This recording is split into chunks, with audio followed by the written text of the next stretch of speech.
Good morning, everyone. I'm allowed to take this off because I am afraid that if I talk through this mask, nobody can understand me.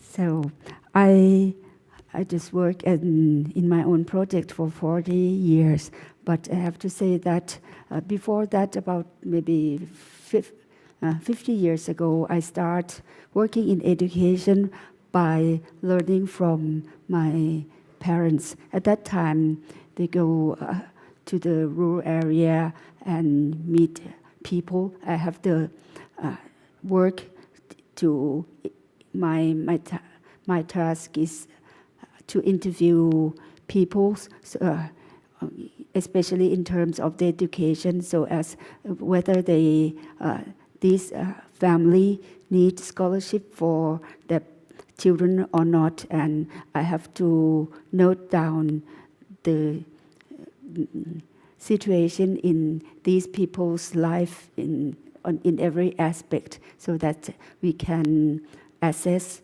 how much help they would like to, they should have, and so all other information. This is how I learn bit by bit, not just that I can start my work in 40 years ago.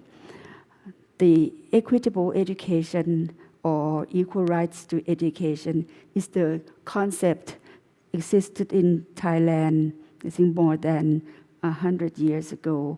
My great-grandfather, King Chulalongkorn, or King Rama V, said that everybody should have had an equal opportunity to be educated. He meant all children, those of his own, as well as all the citizens' children.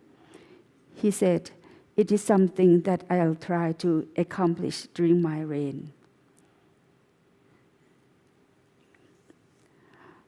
Other key word of our today's topic is all for education. This signified that we pool all the resources for education, integrated actions, and interdisciplinary efforts to accomplish the educational goals. To me, the right to education, together with the rights to good food, nutrition, and health care, are basic human rights of everyone. However, it is not that simple. King Rama VI was the first to announce the Compulsory Education Act for all Thais, and I heard about compulsory education since I was young. Despite the law, some children could not go to school. For example, children with disabilities and children who had to take care of their family members.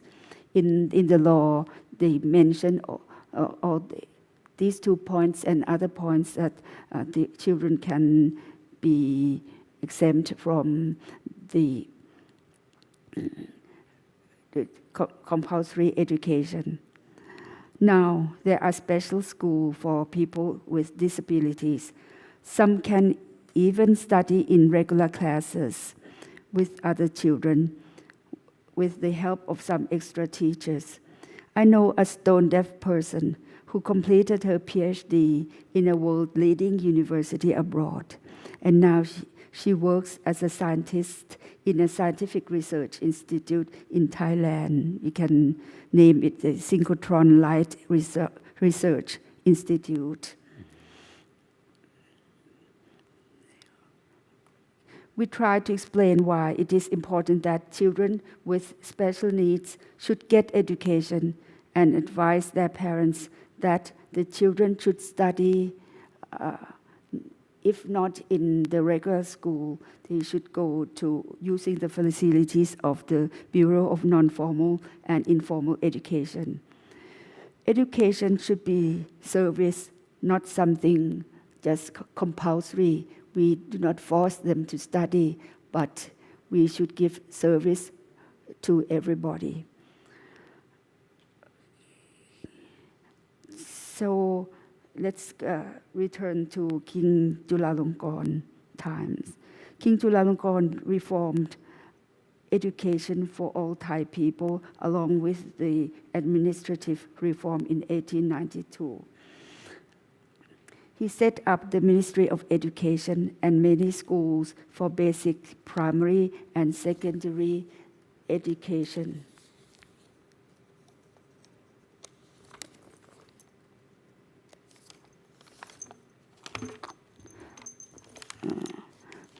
Vocational education and higher education in many disciplines, and for male and female. At the primary level, children learned to read and write Thai language, mathematics, and some vocational subjects such as agriculture and commerce. At the secondary education level, students studied science such as physics, chemistry, biology, and high mathematics. They also studied social sciences such as history, geography, and foreign languages such as English, French, German, Pali, or Sanskrit, and Latin for people who wanted to become medical doctors or to work in legal profession. The concept of all for education is evident here, as we need people with different specialization to work together for educational purposes. At that time, education reform in Bangkok went on quite well, but that outside Bangkok was too slow. King Chulalongkorn consulted with his half-brothers, the Ministry of Interior, and the Supreme Patriarch. Those two helped a lot by establishing schools in the temples, and both monks and laymen become teachers. The Ministry of Education published textbooks. There were not enough teachers, especially English teachers. For novices, religious courses and Pali languages were included in their curriculum. If there were vacant spaces in the temple near the school, it was the policy to grow crops and trees there, to teach the children about agriculture, and to raise funds for the school and to provide good food for the children. So the nutrition program started just that, even that time. If any child did well in school, he would get a scholarship to continue his study at a high level, either in the country or abroad. Later on, there was more reform in education. Though boys had more opportunity, there were also schools for girls. I learned that monks started classes for girls. In secondary and higher education, girls could study many subjects. The popular ones were education or teaching, nursing, and home economics. I will talk about an experience in equitable education and all for education. During the reign of my father, schools were under many agencies: Ministry of Education, Ministry of Interior, Northern Royal Projects, and Police Department, and so on. My parents and my grandmother built many schools in both city and remote areas. They supported government boarding schools and schools for children with disabilities. In fact, we talk only about my great-grandfather and my parents, my grandmother. But in fact, my grandfather worked much to promote education, not only in education in medical field that he's famous for, but he promoted education in general as well. Now, another teaching media that my father have thought of is the encyclopedia for youth and children. My father set up a committee to write a set of encyclopedia for youth. Now there are at least 41 volumes, perhaps 42 already. He had an idea to create this set of encyclopedia in 1963. He explained to me that he would make this encyclopedia similar to the Book of Knowledge, a treasure island of your own. The book that I had seen in my parents' dining room. My father's encyclopedia, or the Book of Knowledge, has a different feature. One article has 3 levels. The first level is appropriate for older children and adults who are not an expert on the matter. The second level is for upper primary classes and lower secondary levels. The third level is for lower primary classes. Elder siblings can teach younger siblings. Now we added questions and answers books and small books on each topic, which are not expensive. Though each volume of the big book is quite expensive, well-to-do people can buy these volumes, and the organization put the donors' names on the books and donates them to schools. Hermit School sounds quite strange. Or in Thai, โรงเรียนพระดาบท was a school named and established by my father. He explained to me that in the old-time legends or musical folk drama, kings' sons who wanted knowledge had to go to the forest to learn from ascetics or hermits. That is where the name of the school came from. Here, students do not normally pay the fee, but they have to study diligently and respect the teachers. In the old day, they had to find fruits and other kind of food for their teacher. Now our school is in the city, a concrete forest. The modern hermits are volunteers and students are from poor families. Though graduates at the beginning do not get any official certificate, but later they get the certificate as if they go to other schools. They have to work hard and behave well to be there.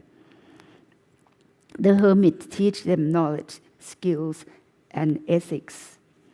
This is started in 1975.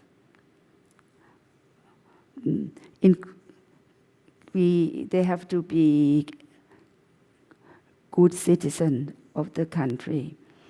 The foundation pays for the accommodation, equipment, pocket money, and food for both students and teachers. At the moment, the subjects taught are mechanics, electric and electronics, carpentry and furniture, welding, technician maintenance, and sufficient economy for agriculture. In fact, my father said that anybody have knowledge of any knowledge, and anybody who want to study they can be hermits. No need to be technical people. The students are people who want to find jobs, such as disabled war veterans or other poor people. For female trainees, the most popular course which is in great demand is caregivers for patients and elderly. The employers have to book in advance for at least a year to get the trained caregivers. Even I myself, when I want a caregivers for my nanny, and I have to wait about a year. Sons of the Hermit School โรงเรียนลูกพระดาบท at สมุทรปราการ was established in 1998. At first, there was a plan to collaborate with a private enterprise, but that company did not manage to take part in the CSR.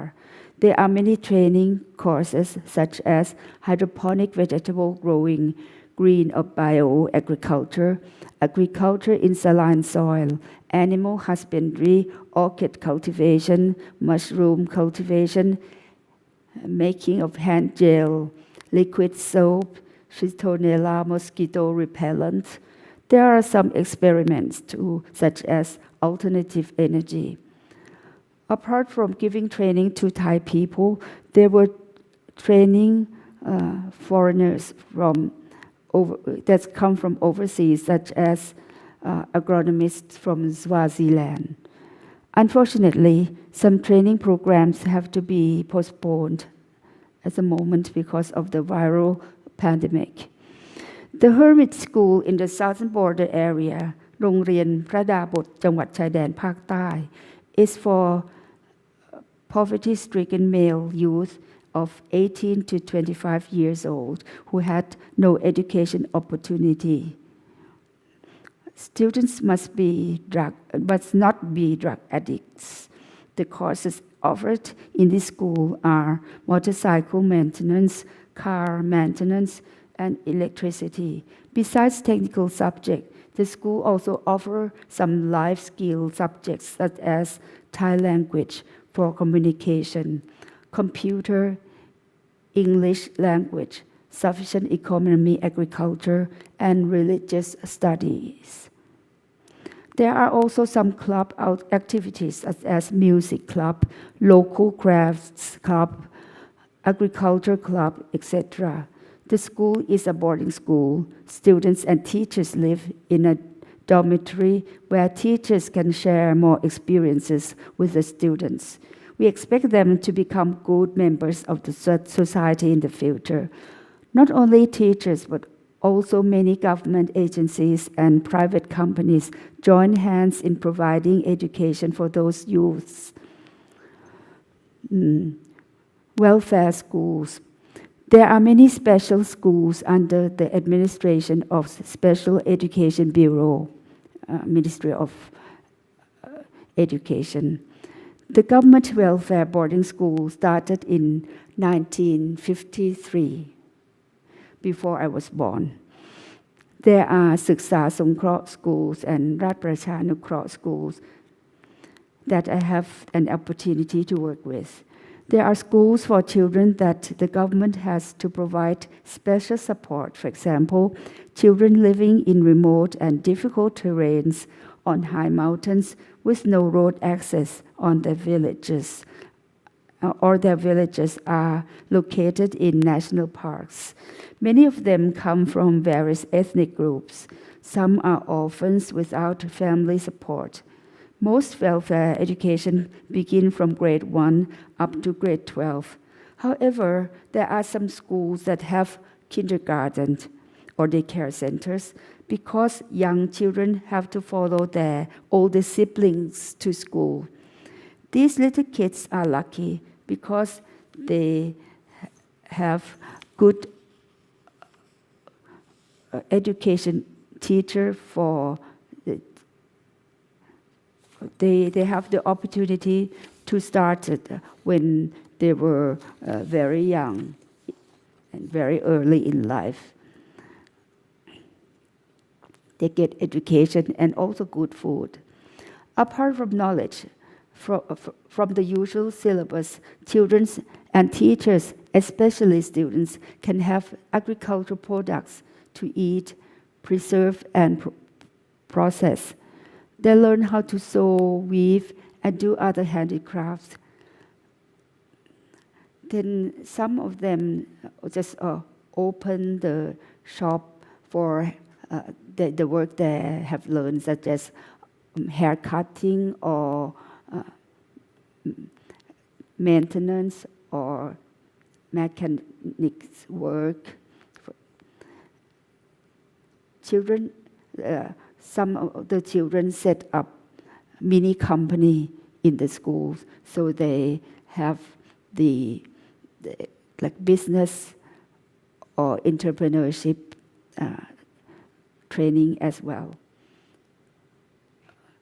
So they can sell their products either in the school cooperative store or in special handicraft shop or even with e-commerce. IT for education. 25 years ago, I started the IT Foundation, which has many activities for schools and in the remote and poverty-stricken areas. We try to find second-hand computer in good condition, and we have the maintenance as well. Mostly these computers come from companies. As the computers were expensive, some computer experts volunteered to help in the maintenance, and they visited those schools from time to time. The travel expenses were also expensive and time-consuming, so I asked them to take my checklist to check other matters for me. For example, the condition of toilets, water supply, and libraries, etc. Now there are more junior high school and high schools at the levels of districts and sub-districts. And so students do not have to attend only the government boarding school. Still, students want to attend those schools, and they usually do not have enough dormitories, rice and food. And even now in the normal school, in the normal high school, they have dormitory for students who live in very far from schools, and they have to donate the things that needed to the schools, or building more dormitories and provide rice and other necessities. But the school,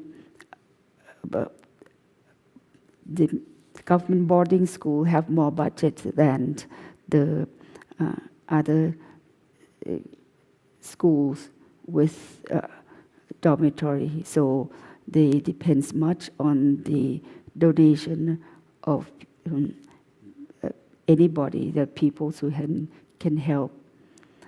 Schools for children with disabilities. I would like to talk about the schools for children with disabilities and the centers for people with disabilities. There are blind and low vision schools, deaf school, or people who just have the hard of hearing. It is for the children, and school for the children with motor disabilities, and school for children with mental disabilities. When I was very young, my parents arranged a New Year party for children with all kinds of disabilities. So I learned from very young age that many people had some kind of difficulty that I'm lucky enough not to have. And so their parents have problems in looking after their disabled kids. When I grew up, in the beginning, I worked a lot with the blind and the deaf and the people with moderate disability. And then headmistress of the school for the children with mental disability persuaded me to work with her on the children with mental disabilities. At first, I was quite reluctant because to look after people with mental disability or people who have some shortcomings in learning is quite difficult and also very complicated. But I learned from the headmistress and other teachers, and while learning, I acquired some of the knowledge. And the children in the school, there are learning disabilities, autism, and Down syndrome. Some children have various kinds of disability but they can mix in classes with regular students.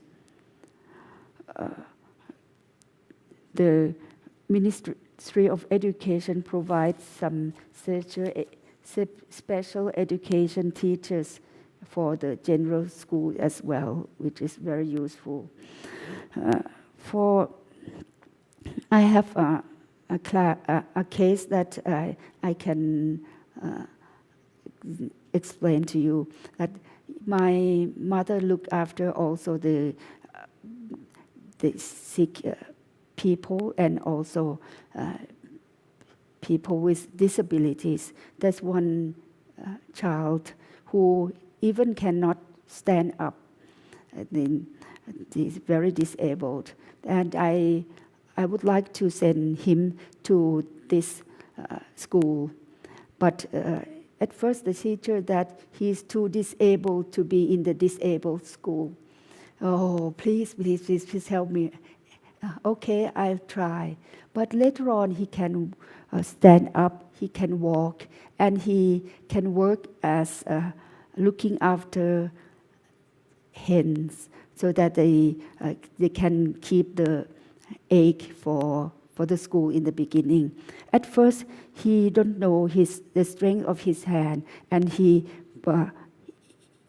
take the egg and then squeeze. The eggs all broken. And later on, he learned how to use his hand properly. In the end, he started the business at home. So this household have more income because of this disabled child.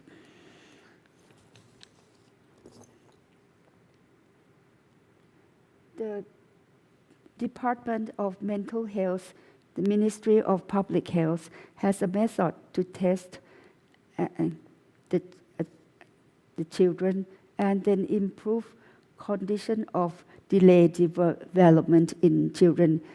It is quite successful, and now we continue this project. Each province has a center for people with disabilities. The difficulty is to help people with disabilities to work because workplaces normally do not have suitable accommodation and facilities. I have found that the most challenging thing is to help the people with multiple disabilities and mental disabilities. But anyway, I think we can overcome all these challenges. I create our International Convention on Rehabilitative Engineering and Assistive Technology. It's an annual conference established since 2007 as a result of my work on people with disabilities with Singaporean professors. We have tried to find ways to help people with disabilities to live their lives, get education, get employment, and get recreation just like others. Apart from the academic conference, I create is a venue for students in innovation contest once a year to get new ideas from young people. We encourage the winners to put their ideas to marketable products. Special welfare school. There are many welfare schools, but what I would like to use as example is Jit Ari Government Welfare Boarding School, โรงเรียนศึกษาสงเคราะห์จิตอารี It was the private school of the Foundation for Helping People with Leprosy, founded in 1957. This school separated children of the lepers from their families and educated them. At that time, people believed that leprosy was a genetic disease, so lepers' family was discriminated for fear of inheriting the incurable disease. In fact, other poor children in the neighborhood have come to study in the schools as well. In 1982, the school was transferred to the Ministry of Education, and classes for hearing impaired children were added. Now the school is considered one of the best welfare schools. Since 1953, there was a census by the Ministry of Public Health on numbers of people who suffered from leprosy. There were many leper communities and small hospitals and some medical staff. My father talked with the experts in 1956, and later he founded Rat Pracha Samasai Foundation, which means the king and the people helping one another. The foundation helps the lepers and trains personnel to look after them. There was also a research institute to study medication to treat the patient with leprosy. My father saw that some lepers children in school age has no opportunity to go to school, so he set up school to provide education for them as well as other poor children in general, which is called Rat Pasha Samasai School. Later on, the school has also helped the children of AIDS victims. Now it is an honorary government welfare school. There are few government welfare schools that are specialized in helping the children of AIDS victims. I know a private boarding school that helped the daughters of AIDS victims, and some children were AIDS victims themselves. Daycare centers and kindergarten. There are daycare centers built by many government agencies and private donors. Kindergarten are separate schools, but they can be in the same school as elementary schools, junior highs, or even high schools. So they call these schools K-12 schools. Daycare centers look after children whose parents have to work with no grandparents' help. In the remote area, daycare centers help social workers a lot in weighing children, distributing nutritious food, conducting immunization program, and deworming children. We do not have to chase after children to catch them one by one to be immunized like I did before. In the former days when I worked in nutrition and immunization program, the most popular formula was rice, pea, and sesame that Dr. Greisit taught me. The single plate menus. An example of single plate menus is fried rice with eggs and chopped vegetable.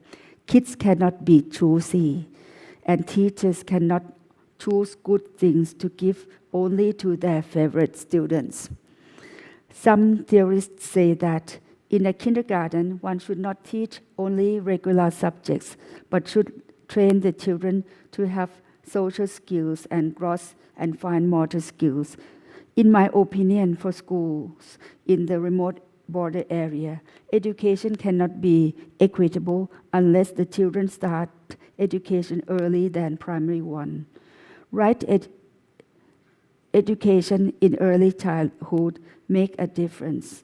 I hired the teachers whose major was early childhood to teach kindergarten kids. In the second kindergarten year, they engage in the activity called Little Scientist's House, like Haus der kleinen Forscher in Germany. This is implemented in almost 30,000 schools all over Thailand. Children learn about reasoning, observing, and conducting scientific experience about things around them. We have 240 local networks, 19 core trainers, and 5 senior core trainers. But 6 children in hospitals. I have worked with, I would work for the Thai Red Cross for about 43 years in King Chulalongkorn Memorial Hospital or Chulalongkorn hospitals run by the Thai Red Cross. There are some children who have been hospitalized for a long period of time, and non-formal education personnel helps teach these sick children in hospitals. In this hospital, there were not enough teachers, so I introduced the use of computers. Later on, the hospitals of the Ministry of Public Health were interested in the project. They cooperate with the Non-Formal and Informal Education Bureau, and some hospitals hire additional part-time teachers from teacher training universities. Non-formal education and learning centers in remote areas. The Bureau of Non-Formal and Informal Education, GSN in Thai, was well known for its mission on adult education, providing education through correspondence by mail. It also looked after public libraries. Later on, it also took care of educational centers for Hill Tribes ศูนย์การเรียนชุมชนไทยภูเขากศน mainly on high mountains in very remote areas starting with adult education. The Hill Tribe people in the vicinity could understand, speak, read and write Thai. They could take examination to get the certificates of primary level, junior high school and high school. And many people continue in the teaching university, Rajapat. Children who live with their parents on the mountains cannot go even to the nearest schools, so the teacher teaches both adults and children. Eventually, teachers know more about teaching children, so the retired teachers volunteer to train the new batch of teachers.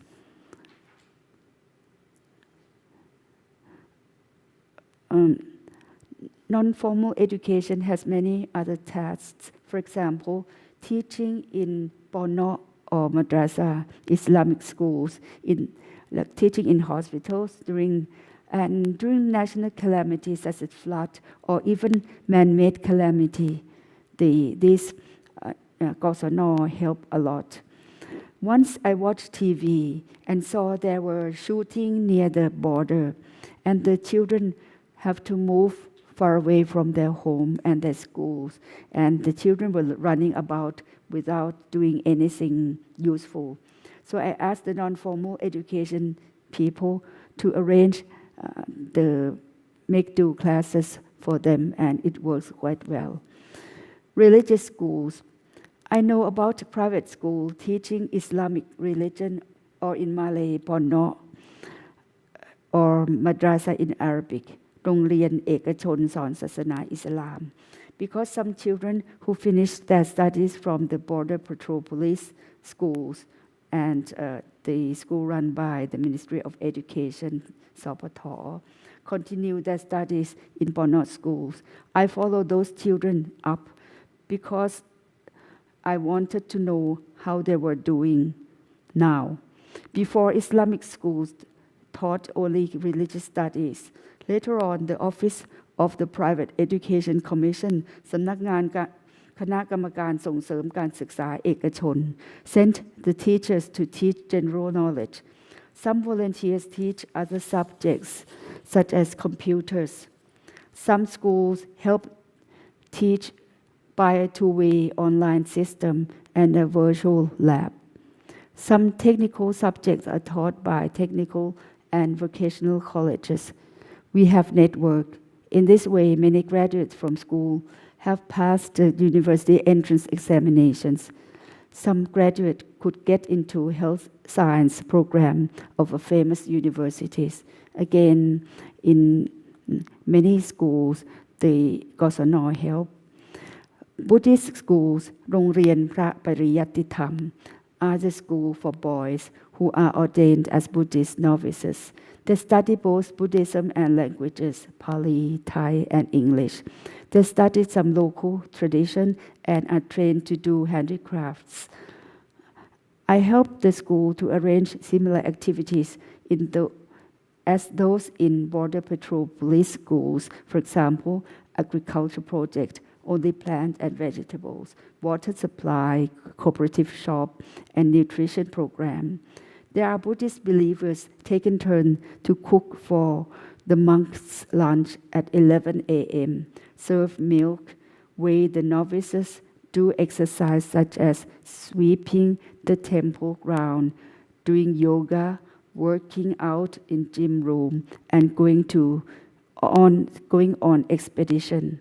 For general subjects like computer and sciences, the novice can choose whether they would like to go to monk university for religious studies or to leave monkhood to study in the universities. But there's a university that allow a monk to study, even he's still a monk. There's one monk who study physics, and at his free time, he teach Buddhist religion to his fellow students and to the teacher as well. but now I think he is leaving Malkut. Science courses in novice schools are usually not good enough.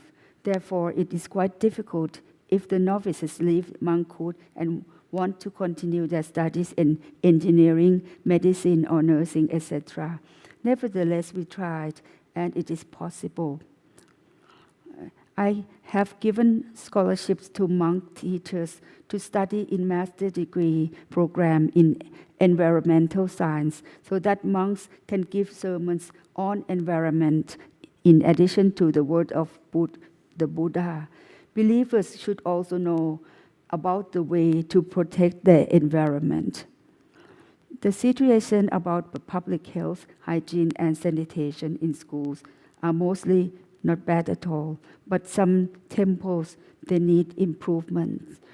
For example, just during the height of the pandemic, the school closed, so โรงเรียนพระปริยัติธรรม closed too, and the children have to go back to the temple. And what we try to do is to help the monk, the novices to continue the studies.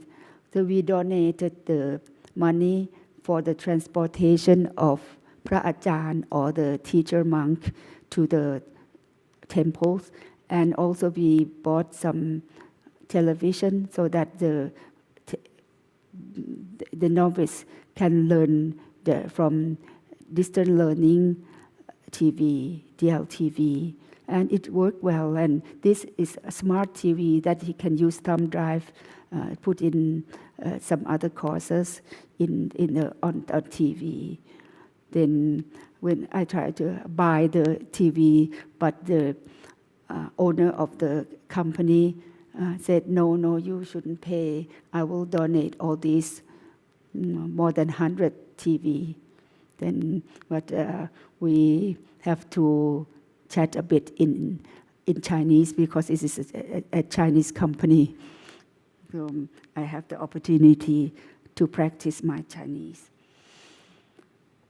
And now, if there's something happened, I think we can use TV in more places.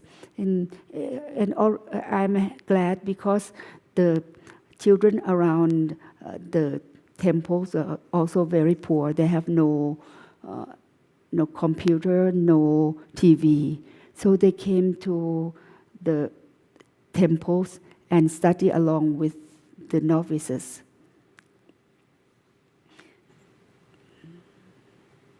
Education in prisons. In prisons, some inmates are illiterate. There are warders who teach the inmates to read and write very well. I read somewhere about the prison libraries in England, and the inmates could write short stories. So we set up the libraries in the prison and encourage the inmates to write short stories, then to learn how to paint and to do other activities, not only the crafts. Even foreign inmates can read Thai, and there are many library activities. The foreign inmates has become the best reader to read even more the Thai inmates. Computer classes are also arranged. There are courses in music, painting, cooking, and carpentry. But we are not allowed to go online for fear of e-trafficking, e-robbing, etc. But they learn the technique, so when they are out of the prison, they can earn the living as well.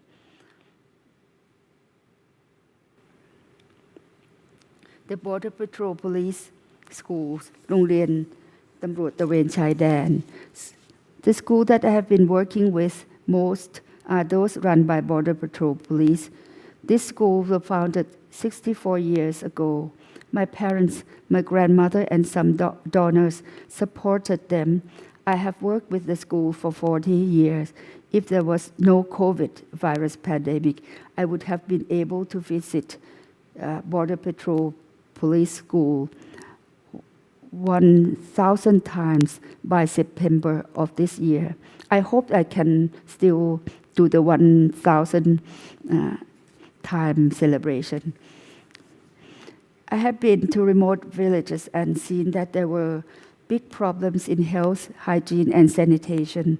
Many children were malnourished, so I started by growing some fruit trees in few village schools. At that time, there were many agencies that supported lunch for many poor schools, such as the Foundation for Needy Students under the royal patronage of Her Majesty the Queen มูลนิธิช่วยนักเรียนขาดแคลนในพระบรมราชินูปถัมภ์ since 1961. One of my relatives suggested that it was not useful just to give them food. It was better to teach children to do farming, like growing vegetables, raising animals, raising fish, growing fruit trees. I thought that was a good idea, so I followed his advice. I had some money from my saving, and so there was no need for fundraising. Some people taught me knowledge on agriculture and nutrition, and I chose to work with the Border Patrol Police because I have been familiar with them since I was little. They were not teachers by profession, but they had access to poorest of the poor who lived in remote areas. It was during the Cold War, and there were fewer roads then. In the beginning, they just built shacks and taught the children they ran into. Their administration agreed and tried to help in whatever way they could. I remember well a poem written by one of the teachers. Quote, I am merely a fighter who braves the jungle to meet you. I have no high education degree. I have only forceful faith from within my soul that I will light the candle in order to brighten the wilderness, regardless of looks and languages. In spite of all the travel, I'll endure every hardship with a teacher's heart, unquote. I don't know whether my translation is correct or not, but it's something like this. When I started the project, I brought some seeds, agricultural utensils, kitchen utensils, and condiments. A professor helped train the teachers for me. From the beginning, I used the knowledge about the 5 groups of nutritious food I studied when I was in the primary school. After I took a course in nutrition at the INMU, the Institute of Nutrition, Mahidol University. The professor helped draw guidelines of food intakes such as vegetable, fruits, meat, eggs, and dry peas. We weighed and measured the height of the pupils. There are plenty of health issues. For example, we dealt with iodine deficiency by adding 2 drops of iodine solution in a liter of drinking water. We supplemented iron tablets for the severe iron deficiency. There were problems with malaria, and we used mosquito nets and tested medication. For different kinds of worm and parasites, toilet sanitation, footwears, and deworming were used. We taught them hand washing and bathing to treat skin diseases, hair cutting and hair washing with medication we used to get rid of lice. Dental care was introduced to cope with teeth problems. Eyesight testing, eyeglasses making, and a hospital visit helped them with their eye problems and other disabilities. Personal hygiene and sanitation introduced in the cleanliness concept to the village and the school.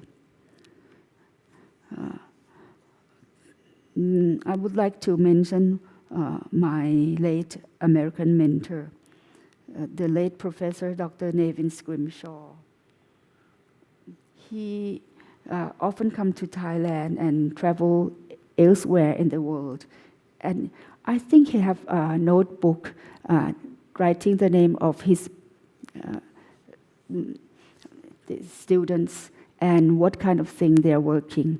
So when they meet us, or for example, when he met me, he asked, "What are you doing now?" And I have to explain to him what I'm doing now, what is my future project. And he added that, in fact, you should continue this way, what the kind of thing that you should do. So I follow his instruction every time we met. I had worked with primary schools and daycare centers. And then he said that I should have taken care of 0 to 3-year-old babies and paid attention to birth weights. The next year, he said I should have surveyed and follow up pregnant women. Then he talked about health education, including reproductive health. And it was particularly difficult for me because I mostly looked after primary school pupils. I dealt with only a few secondary school cases. And he also said that the secondary school or the teenage age group is also important in health matter. In fact, the problem teenagers is very important. There have been a lot of dropouts due to teen pregnancy, and the research conducted by teaching hospitals about teen pregnancy has shown that it affected the ability to learn. As a matter of fact, the teenager group is in general the most neglected group of all because everybody thinks that they are old enough to look after themselves. The scholarship. Since 1988, I have given scholarships to pupils who have finished grade 6 to continue their studies as high as they can. Most are poor and have no opportunity to attend secondary schools at that time. In the past, there was no secondary school near the BPP schools, so I had to send those students to the government welfare schools. Later on, there have been many good schools around the BPP school, so the Ministry of Education had advised me to send pupils to local schools. That was Kun Ying Kasama. There are other projects, such as giving extra lessons to pupils of grade 8 and grade 11. There are also counsel and tutoring for pupils who are preparing for entrance examination. I have also sent some pupils to India to study the bachelor degrees. Scholarships are also given to teachers' children.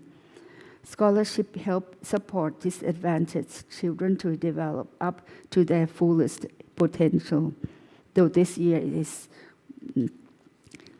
I'm incapable of arranging the project that I have done for a long time, but we use the online tutoring, and it's worked for a lot of people.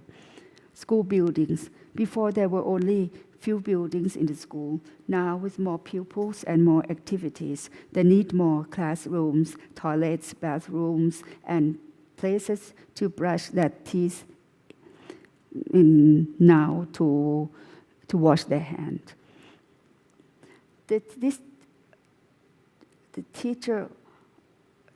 teacher also look after family members of the pupils and help the health station in looking after pregnant mothers. In some remote area, he or she also acts as like a midwife. The teacher helps malaria unit in taking on malaria problem. He or she can use microscope to find out whether the strain is PV, Plasmodium vivax, or PF, Plasmodium falciparum. In some remote area, health station is built right in the school.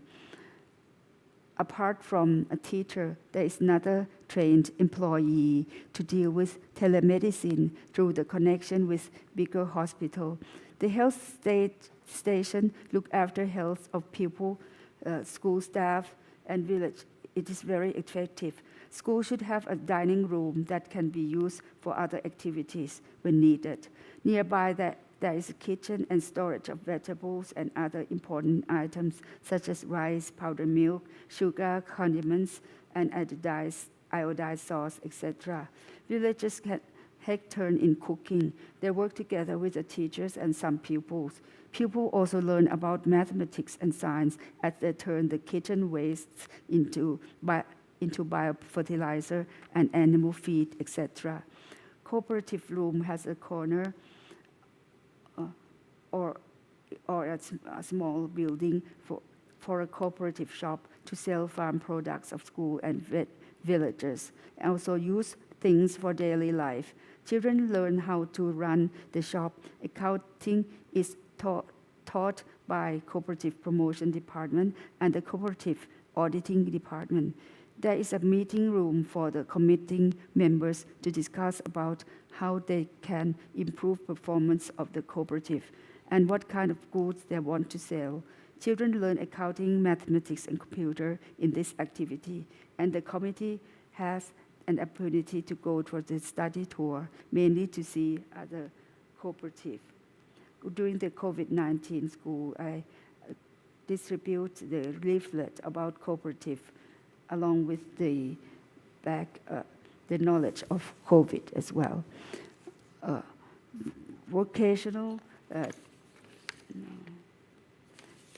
school library is not only for pupils and teachers, but also for alumni and villagers who can come to read and borrow books. And there can be many activities in the library, such as storytelling, questions and answers from the encyclopedia, writing your favorite books, etc. Agriculture is our main activity. In addition to the national syllabus, agriculture colleges, palace agronomists, Ministry of Agriculture, and other volunteers help the school with some training. Our aim is to have nutritious food for children, so there must be a way to grow vegetable for food for the whole term. The example of vegetable are morning glory, Chinese cabbage, and other kinds of cabbage.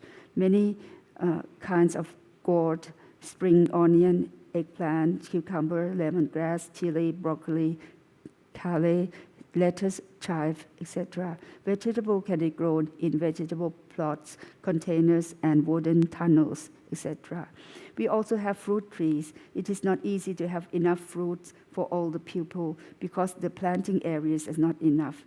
First, we try to grow fruit trees that bear fruits fast, for example, banana, many varieties, papaya, jackfruit, mango, lemon, mulberry, passion fruit, dragon fruit, avocado, pineapple, custard apple, coconut, kaffir, lime, okra, etc. Growing dried beans or peas such as green pea, soybean, pigeon pea, peanut, and bambara, groundnut, etc. It is not easy because it needs a big area where there was policy to give school children soybean milk. We had to buy some soybean and ground them in the stone mortar. It was not easy and time-consuming. Later, UHT milk and powdered milk were used instead. Children learn also the method of propagating trees. In animal husbandry, there are hens for eggs and battery cages and happy chicks, free-range system, indigenous roosters, meat roosters, ducks, Muscovy ducks, goat, pig, boars, and cows, etc. In fishery, there are activities in raising catfish, tilapia nilotica, chanos, and some local fish. The people from the Department of Fishery also teach children how to preserve fish. In some schools, they raise frogs. Animal feed is also an important matter. Some have to be purchased and some can be produced in the farm. There are other activities such as growing mushroom, raising stingless bee. Vocational training. Vocational training for pupils have been conducted by vocational colleges of the Office of Vocational Education Commission, the Non-Formal and Informal Education Bureau, and local wisdom teachers. The courses offered are, for example, electric circuit, motorcycle and bicycle maintenance, hair cutting, cooking, food preserving and food processing, weaving, sewing, embroidery, broom making, basket weaving, flower arrangement, silversmith, mainly for secondary school, and handicraft. I thought of vocational training because 40 years ago, people without citizenship were not allowed to study too far away from home and even to receive primary school certificate. If such people did not have enough vocational skill, they may resort to illegal occupation. We also deal with marketing of the product. In BPP school, people have to learn to pay attention to the conservation of natural resources, for example, forest, soil, and water. They learn about reforestation, how to use vetiver grass to prevent soil erosion. Many schools join the project and plant germplasm conservation. Pupils are encouraged to join local festivals and religious ceremony. They learn about local and tribe cultures, stories, music, and dances. That's how they preserve the tradition and culture of their own. Center for Knowledge Transfer. Another activity of BPP schools is to arrange the school into learning centers or centers for knowledge transfer with different stations to teach agriculture, health and accounting, including management of personnel, farm and shop. Another activity is to transfer knowledge to the community near the school with some given materials such as seeds, fingerling of fish, tree sapling, chicks, and duckling, etc. Water. The school is gathering place for people, so water is very important for drinking and also for use in the toilet, bathroom, and kitchen. In the school with agricultural activity, water for agriculture is very important. Now it's not very easy to find water. It can be done by digging ponds and building weirs, dams, or reservoirs. We can build check dam for ourselves, but it often not give not enough water. We need experts to help. The people who have helped me are from the Rural Irrigation Department. They have the technique to find water, not only for our schools, but also for farmers in the area. Pipe systems have to be installed to bring water from the reservoir to schools and villages. Other source of rain is rainwater. We have to install rainwater trough and collect water container in some places. Not everywhere they can get the underground water. Water in the pond also can be used. If there are a lot of activities in agriculture, water may not be enough. In the quality of water may be not good enough. For example, too acidic. Drinking water even more difficult. It had also to be tested to make sure that there are no germs, and they're not contaminated by some toxic chemicals or heavy metals. Electricity. When I started working, electricity in schools were only for lighting in the daytime. And in the daytime, natural light was used. When the room was too dark, they took some roof tiles out and replaced them with transparent tiles. In the evening after dark, they use oil-operated generators. Later, the generators are run by solar cells. If the school were outside the national grid, there were too many electric gadgets, computer, overhead projector, rice cooker, refrigerators. Electricity may not be enough, and the batteries may not always be in good condition. The school was on fire from time to time. People thought terrorists burned the schools, but I thought that one of the causes might be electricity. I asked many agencies, government and private sectors to look into the matter. My suspects were electricity overload, or rats or cockroaches biting the electric wires, and my guesses turned out to be correct. Now the problems are mostly solved. Literacy, adult teachers, and even young children help teach their grandfathers and grandmothers in school, especially BPP school. The teachers in each division check the performance of these pupils of the pupils based on the level of their reading and writing with various techniques. Then we test them. Citizenship. Thailand border are porous. Many parts are mountainous and sparsely inhabited. Some people call those parts the no man's land. There are many ethnic groups living in those areas. We usually do not know which country we are standing on. In the past, people on 2 or 3 sides of the border were relatives. They lived on cultivation and trade. Now they attend schools and need to have citizenship. Stateless people have difficult lives because people with Thai citizenship have a better chance of getting education and going to hospitals. This was more difficult decades ago, but now they are allowed to study, to go to the hospitals. The most difficult situation was that they could not easily get good jobs and government services. Now I was told that people who can apply for citizenship should get a university degree and work for the country for a while. I do not know whether it would be possible for them to work with non-governmental organizations first and then apply for citizenship before getting better jobs and in an official or a private sector. School mapping. Now we know that there are places that need schools or lack of educational service. This question came into my head when I studied remote sensing and geographical information system. We can look at the aerial photos or satellite imageries to see where the communities are. We can also have the people like BPPs who are good at forest trotting and mountain climbing to do the survey for us. If there's no school, we can arrange one and start planning a child life, starting from kindergarten to primary school, secondary school, university, bachelor, master, and doctoral degree. And then work with BPP or BEC, Bureau of Non-Formal and Informal Education, and so far it's quite effective. This another good example is of all for education. In conclusion, education during crisis. We have been working towards a goal of equitable education, all for education for years. Now we are challenged by worst pandemic of our time, caused by COVID-19, and it is seriously affect our children's education. And are we going to lose the battle this time? Now people